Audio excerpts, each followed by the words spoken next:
네, 이번에는 미국의 미국 소식을 다룬 기사를 이제 녹음해 보려고 합니다. 기사 내용은 미국이지만 또 한국을 돌이키는 이야기를 해보려고 하는데요. 소음과 함께하는 이야기, 한국일보 기사고요.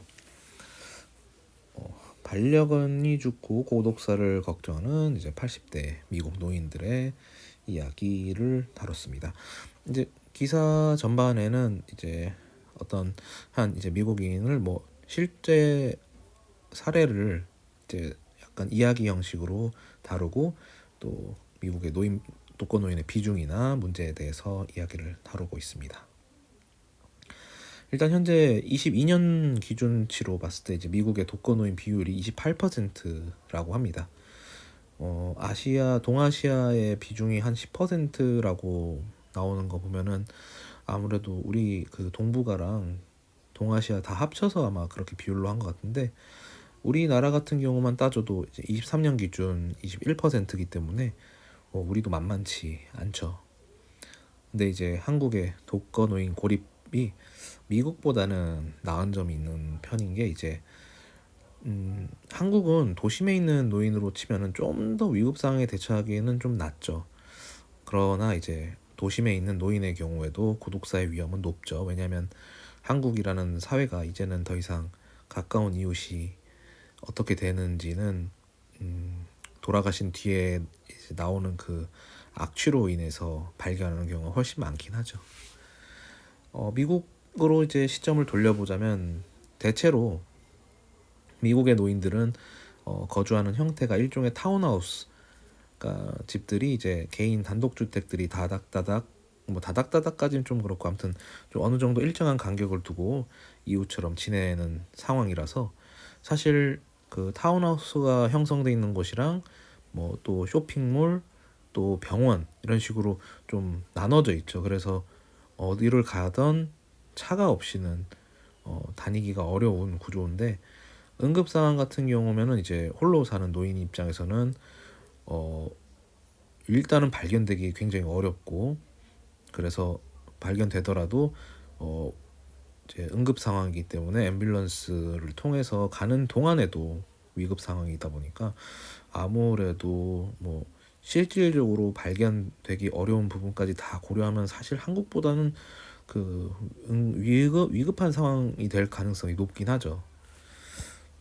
그래도 한 가지, 이런 타운하우스 형태의 미국 그 커뮤니티 자체가 워낙 뭐 평범한 거기 때문에 주변 이웃 간의 그런 소통이 잘 되다 보니까 집안에서 문제가 생길 경우에는 좀 그나마 우리 한국처럼 완전히 연결이 끊긴 느낌은 아니라서 오히려 다행일 수도 있다라는 생각이 들어요. 한국은 되게 가까운 이웃이더라도, 심지어 같은 고시원 같은 방 바로 옆이더라도 소통이나 뭐 연결고리가 거의 없죠. 그래서 아마 냄새로 그 사람의 죽음을 확인할 수밖에 없는 상황이 아닌가 싶어요. 그렇기 때문에 이제 뭐 미국 같은 경우는 그 노인의 응급 처치에 대한 병원 비용이 아무래도 어떻게 복지 대상으로 되는지 아닌지에 따라서, 미국은 워낙 병원비가 비싸다 보니까 한국은 그래도 응급실을 가더라도 그렇게, 물론 이제 노인분 입장에서는 비싸긴 하지만 미국 생각하면은 그 정도는 다행이긴 하죠. 그래서 뭐 그런 차이점은 있겠지만 고독사에 대한 우려는 미국이나 한국 모두 마찬가지라는 생각이 들어요. 도심에서 조용히 이제 삶을 마감하는 상황이거나 타운하우스에서 위급 상황을 캐치하지 못하는 경우에 발생하는 고독사, 둘 다 비슷한 것 같고, 또 한 가지, 이제 노년층이 왜 이 또 하나의 위험한 상황에 놓이는 것 중에 하나가 낙상 위험이죠. 사실 젊은 사람들 입장에서 그냥 잠깐 넘어지는 게 별로 대수롭지는 않잖아요. 우리가 어렸을 땐 수없이 넘어지고, 좀 나이가 들면 그래도 어른이 돼가면 가끔 꽈당 정도 하는 니끔인데, 이제 노인이 되면은 낙상하는 순간 더 이상 걷지를 못하는 경우가 생기기도 하고, 저도 요양보호사 생활하면서 그래도 어느 정도 걷고 의사소통도 뭐 얼핏얼핏 되고 이러던 분이 한 번 침대에서 떨어진 이후로 진짜 시름시름 앓다가 결국 돌아가시는 경우도 봤습니다. 그러니까 낙상에 대한 그 위험도가 굉장히 높습니다. 노년층에게 낙상이란 거는 어떻게 보면 생명과도 연결돼 있는 부분이라서 굉장히 조심스러운 부분인데, 인지 능력도 어느 정도 있는데 이제 신체 능력이 점점 이제 노화되면서 한 번 낙상을 겪으면 거동이 불편해지면 이제 외출이 힘들어지고, 그런 상황에서 더 외부로부터 고립되니까 고독사의 위험이 아무래도 높죠. 타인에게 위기를 알리는 것도 어렵기 때문에 죽음에 가까운 상황에서도 이제 이웃이 알아차기가 어려운 부분이죠. 그래서 이제 기사 말미에 보면 이제 미국에서도 이제 노인 문제 해법에 장기 요양 서비스를 제한한다는 기사를 다루고 있습니다. 그래서 지금 한국도 요즘 노년층은 이제 재가 요양보호사 도움을 받는 경우가 굉장히 많아요.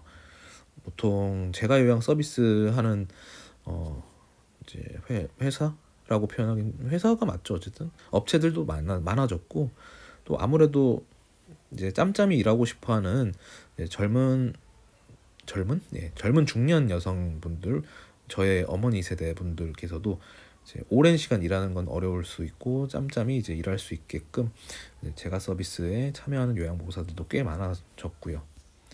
그래서 요양보호사나 이제 간병인의 중요성이 점점 커지고 있다는 점은 한국은 물론 미국도 마찬가지라는 점이죠. 다만 이제 미국은 그 재원을 구하는 게 굉장히 부족하다는 게 한국과는 좀 차이가 있는 것 같습니다. 한국 같은 경우는 지금 노년층을 돌보는 그 중장년의 요양보호사, 간병인 인력풀이 꽤 있습니다. 근데 이제 한국도 마찬가지로 그 요양보호를 장기 요양 서비스 그 재원들이 다 고령화되고 있다는 점 조금 포인트가 있죠.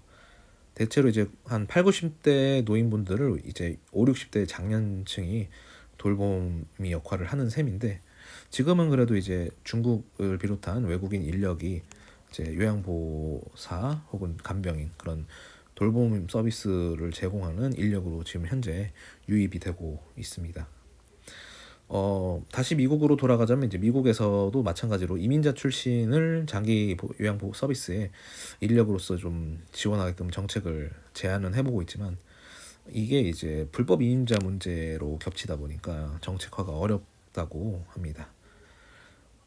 사실 이제 이민자 이슈에서 좀 더 관대한 민주당 쪽에서도 단독으로 그 법안이나 정책을 제안하기는 어렵다 보니까 아무래도 공화당 측의 지지가 필요한데, 공화당 같은 경우에는 지지 기반이 당연히 이제 이민자 집단에서는 좀 나오기가 힘들고, 또 트럼프가 좀 이슈가 되면서 불법 이민자 문제로 인해 그런 쪽으로 부딪히다 보니까 아마 정책을 타협하기가 어려울 것으로 보이지만, 뭐 사실 이민자의 나라가 어쨌든 한국보다 좀 더 경색이 이루어진 경우가 참 재밌긴 한데, 어쨌든 한국은 아직 이민자 문제를 덜 겪었기 때문이죠. 불법 이민자라던가 이런 문제가 좀 커지고 그들의 목소리가 미국만큼이나 문제가 되기 시작하면은 쉽사리 해결하기 어려운 문제겠죠.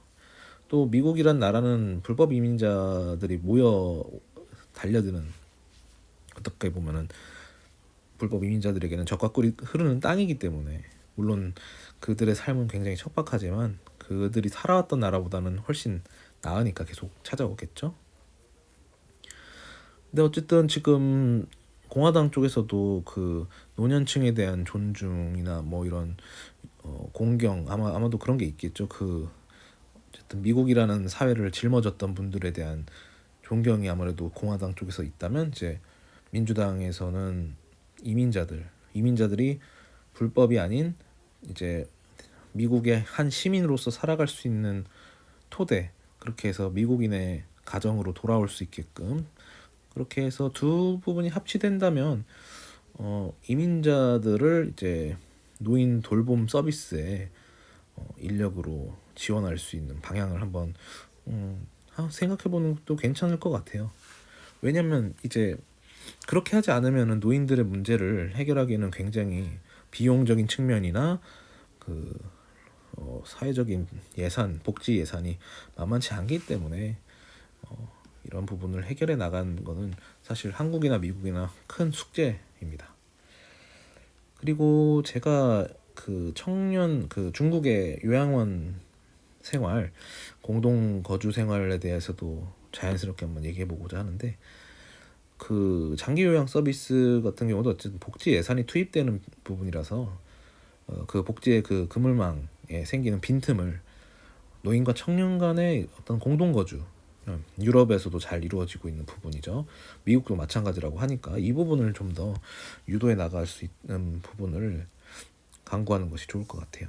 여전히 이제 청년은 거주 안정성이 많이 취약하고, 노년층은 아무래도 독립적으로 생활하기 어려운 상황이니까 노년의 어떤 거주권을 청년에게 좀 더 보조해주면서, 청년층은 자신들의 신체적이거나 그런 부분을 통해서 노인 같이 사는 이제 고령의 어르신을 좀 외출도 도와주고, 가끔 뭐 쇼핑이나 말벗, 산책도 도와주고 이러면서 이야기를 하다 보면, 사실 청년만 도움을 주는 게 아니라 노년층의 그런 지혜나 삶의 어떤 뭐 회한이 될 수도 있고 기쁜 내용이 될 수 있고, 그 나이 들므로써 그 주어주는 그 어린 청년에게 주는 그 메시지가 뭐 다 좋은 건 아닐 수도 있겠지만 한두 마디가 굉장히 강한 임팩트를 주는 경우가 있거든요. 저는 그런 것을 이제 요양봉사를 하면서 느꼈기 때문에 아쉽지만 호주에서 느낀 게 더 많았고, 이런 말 하면 좀 그렇긴 한데 호주에서 나이 드신 어르신들이 주는 메시지가 더 있더라고요. 물론 한국에서의 어르신들은 사실 고집스러운 게 훨씬 많습니다. 아무튼 그런 식으로 해서 좀 더 좋은 어르신 그리고 건강한 청년 같은 두 공동 생활이 분명히 이제 시너지를 일으킬 수 있다고 보고요. 저는 이런 여러저런 대안, 복지적으로나 또 사회적으로나 또 윈윈이 될 수 있는 대안을 통해서 미국과 한국의 그런 노인 문제가 좀 원만하게 좋은 방향으로 흘러가길 기원합니다. 그렇지 않으면 그 모든 짊어지는 짐은 뭐 우리 세대뿐만 아니라 그 다음 세대, 다다음 세대에서 축적되기 때문에 좀 더 건강한 해법이 나왔으면 좋겠네요. 아무튼 좋은 기사 내용, 미국을 통해서 거울처럼 우리 한국을 바라본 이야기 해봤고요. 또 다음 기사나 소재가 생기면 이야기해 보겠습니다. 감사합니다.